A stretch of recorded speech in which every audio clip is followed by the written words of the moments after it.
Are you looking for a way to access real estate data for free? Maybe you're an investor looking to automate assessing deals, or you're a researcher looking to analyze trends in the market. Well, today you can access free real estate data using Zillow's API, and I'm going to show you how to do so using Python in a simple tutorial that you'll be able to implement yourself. My name is Ariel Herrera with the AnalyticsAriel channel, where we bridge the gap between real estate and technology. I love creating content on data as it relates to real estate since I'm an absolute data geek. So if you want more of this content, please subscribe to our channel. As well, like us on social media. All right, let's get started.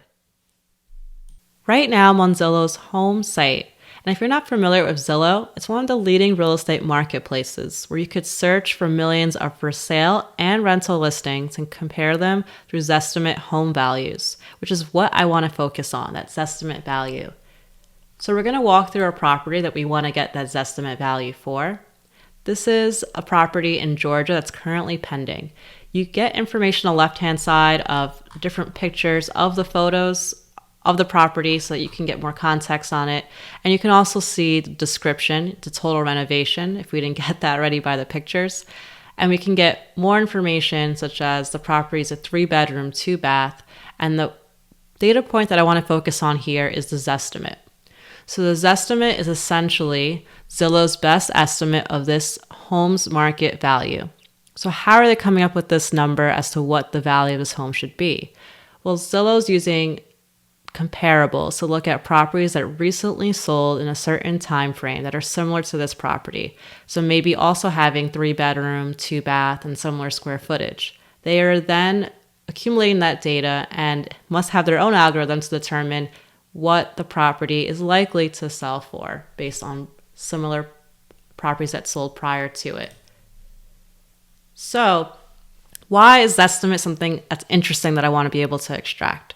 Well, say if you're an investor and maybe you have 100 different properties that you potentially, they hit your score and you potentially want to invest in.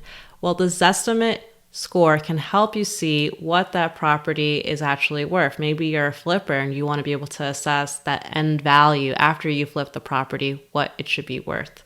So Zestimate score can help you with that. And how do we do this? Well, Zillow has their own API, which is for free.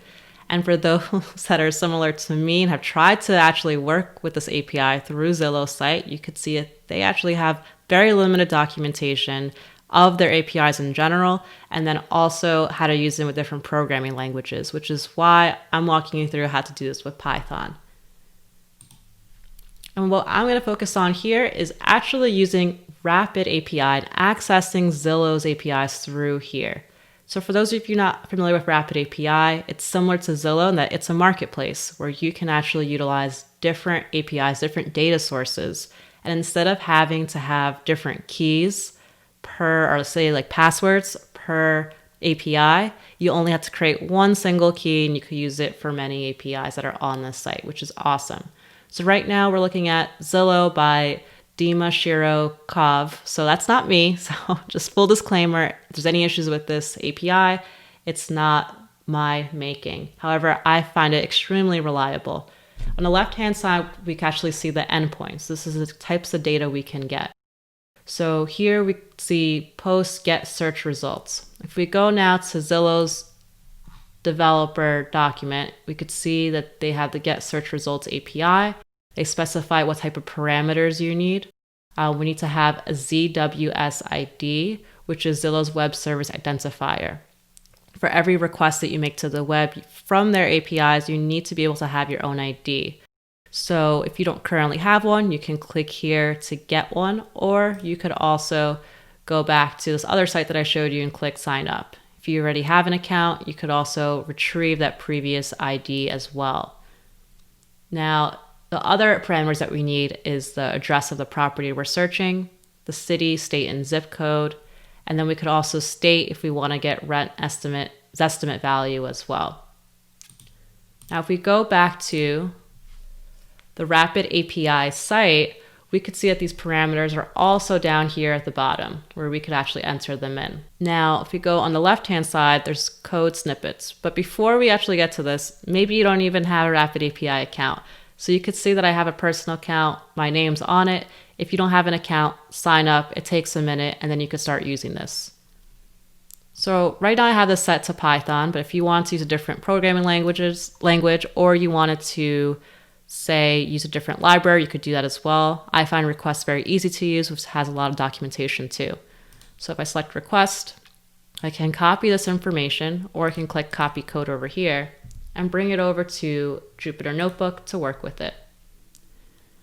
So I'm going to paste this right here.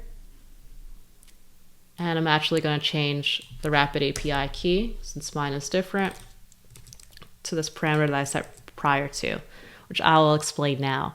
So for those of you not familiar with Jupyter Notebooks, it's essentially an interactive workbook where you can program with Python as well as some other languages. And the real benefit here is that you can get feedback in the output right away.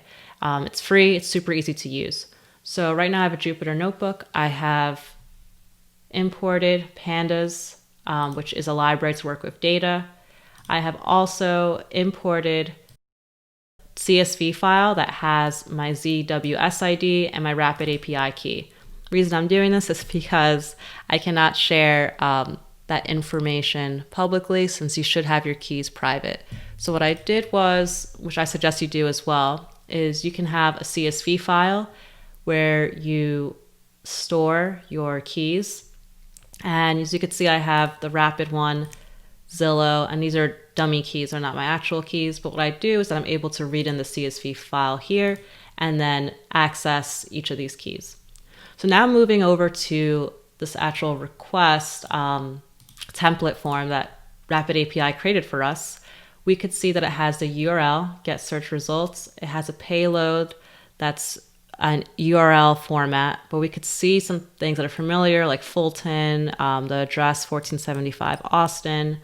Then we have headers here, which they can get passed to the request, which we then label that as response, and then we could see our response. So now how do you actually use this for your benefit? Well, we could see right here, there's a ZWSID and then required. So in the Rapid API, it doesn't automatically put the ZWSID for you, so you need to put that in there yourself. So what you can do is, this is a string, so you can do format, and I'm going to enter here my ZWSID. Next, I'm going to remove this text here around required. Then I'm going to add curly braces and put 0. So this basically means we're taking the first element in the format here, which is ZWSID, popping it in there in the string. Now if we do Shift Enter and run this, we actually get a response. Yay! So we could see, if we actually go one step back and look at the response status code, we can see that the response status code is 200, 200 meaning that it's successful. If you do not get 200, please go back to Zillow's API and look down to messages and codes. And here you could see error codes as well as resolutions. So stepping back, we actually didn't get an error, we got response text. But how do we actually work with this information? I see down here that we have Zestimate. It's in some sort of markup text, but I'm not able to actually get it. So what do I do? Well, now I can actually use BeautifulSoup. So those of you not familiar with BeautifulSoup, it's a way to extract content from requests, especially with XML format. It's great for it. So what I'm going to do here is BeautifulSoup. I'm going to import it. And if you don't have BeautifulSoup, you could use pip to install that. So what I want to do is read this in. So if I do soup equals BeautifulSoup response.text, that response that I just got from the API, and it's an XML format, so that's what I wanted to read.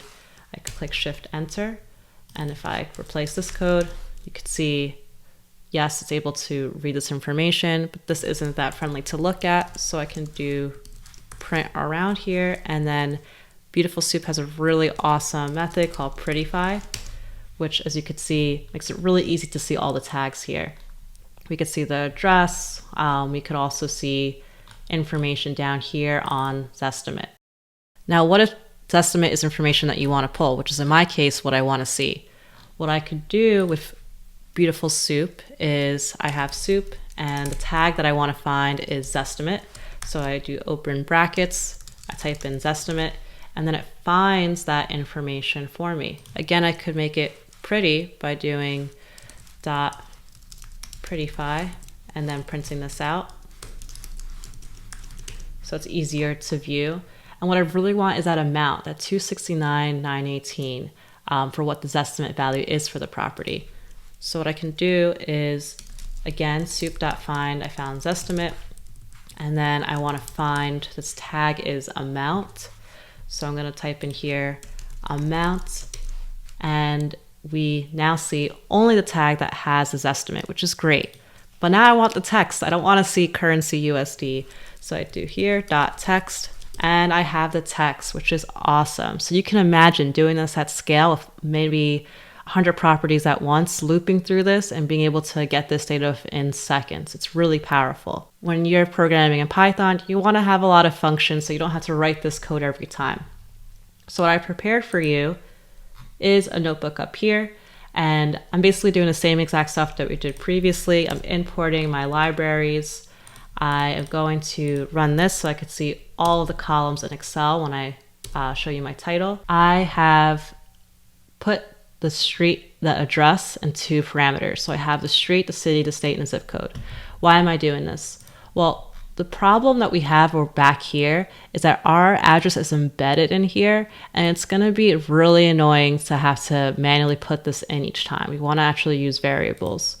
So we could see here has 1475, percentage 20 Austin, percentage 20 row, percentage 20. What is this percentage 20? Well, it basically just is how a URL can read spaces. So what I do is that I actually have 2 functions that are created. So this function is the Zillow get search results that I created. You pass in your 2 API keys, and then you pass in the address parameter, street, city, state, zip code. Now down here, what I'm doing is I'm basically replacing for anywhere in the street or the city, if there's a space, put in the percentage and 20. That way it automatically makes that easy to pass into the URL.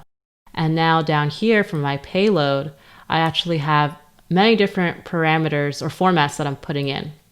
So instead of anything being manual, having to edit this, if I have this, let's go back to the street, it's going to format the street so that it's legible for the URL, and then it's going to put it into the string. So really easy. Then it's going to, as long as the status code is 200, there's no error, it's going to return the text for me. So let's try that out. If we click into the cell and run it, we can see instantly we had no errors occur. So if we actually look to see what our variable is, we could see that's the same XML that came back from our request. However, this isn't that friendly to read yet again. So what I've done is I actually added a function up here, which parses these results so that they can actually be transformed into a tabular format. I love tabular formats because it's easy. You can then download it to Excel, and I'm actually a big Excel geek as well. So if we go down here, we can actually run that function that I just mentioned above, click Shift Enter, and we could see that the information from that API response is now in an easy to read tabular format. So say if we wanted to get this amount here, Zestimate amount, we could just go to data frame and the column that specify the column and select the first element, which should just be that one, Shift Enter, and we could see that now we have that value. But if we want to get other values such as latitude and longitude, maybe we want to plot this data, or if we want to look at the ranges of Zestimate from low to high, we can now do so very easily. And just to recap how I did that was I again used BeautifulSoup, and back before when I was finding different elements, I'm doing the same exact thing, except I'm doing it in a dictionary, which is basically a key value mapping. And then I'm transforming that dictionary into a Pandas data frame to get this tabular data. So now you have it, you're able to actually utilize Zillow's API. I highly encourage to use other endpoints, not just the get search, to really add value. And if you are interested in this type of content, please subscribe to my channel, as well as like this video. And if you have any data questions, feel free to contact me and set up a one-on-one consultation. Again, thank you so much.